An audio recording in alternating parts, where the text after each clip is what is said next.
Hi everyone, so I'm just making this video for YouTubers to show I just put this Dr. D complete exhaust system on my 2020 YZ450F.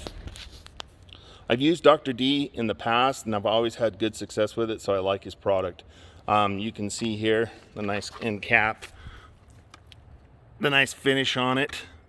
So I did the full system, and I'm going to be honest with you, if you're going to do a full system and not just a slip-on, the best thing to do is to pull the rear shock off and out.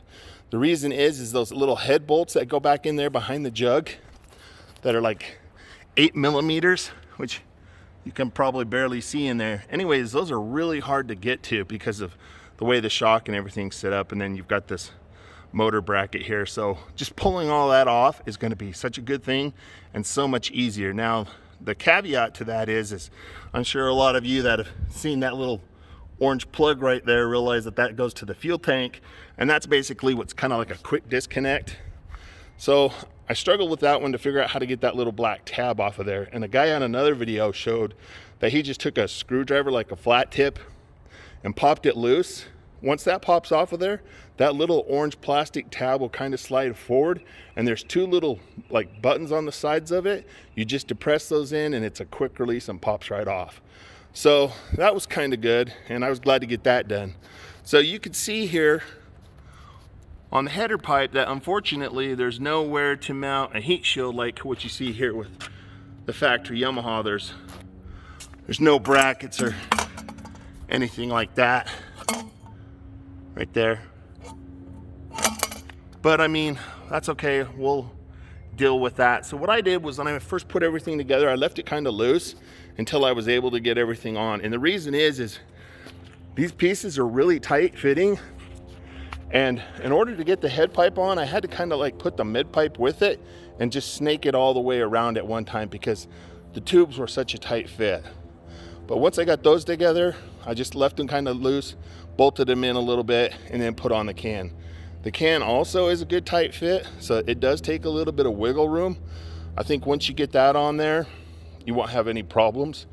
I also got some black radiator braces from Factory FX, or excuse me, Works Connection, and you can see those on there. Those went on there really nice. And one thing I want to point out is where it shows in the diagram to make that cut on the plastics, I just took a Dremel tool with like a grinding tip on it, and it just made that so clean and easy to do.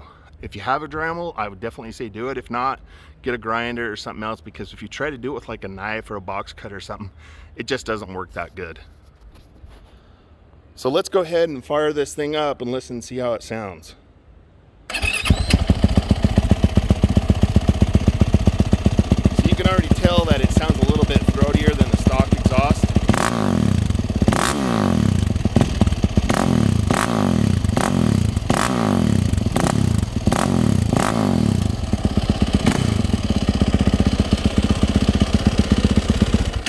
So this bike's got 3 hours on it, and I'm still working the kinks with it. I also got a brand new rear black fender from a Serbies. So there's a lot of little grommets and stuff like that you have to take off, and you know, it's kind of a little bit of a chore, but also that Dremel tool also comes in handy because some of the holes aren't perfectly round. So with that thing, no problem. So I also want to thank Jason from Dr. D. I called him the other day and asked him about a map for this, and he sent me one. So I'm going to give it a try and see how it works.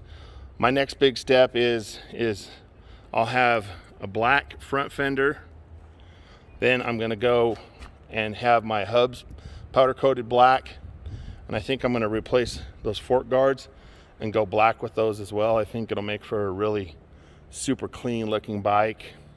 I'm going to go with some stiffer springs front and rear that I'm going to get from Race Tech, and that should be interesting. So maybe down the line also looking at hot cams. So I hope this was a good video, and hopefully if you got any more questions, you know, just drop me a message and I'll see what I can do to help you out. All right, thanks and have a good day.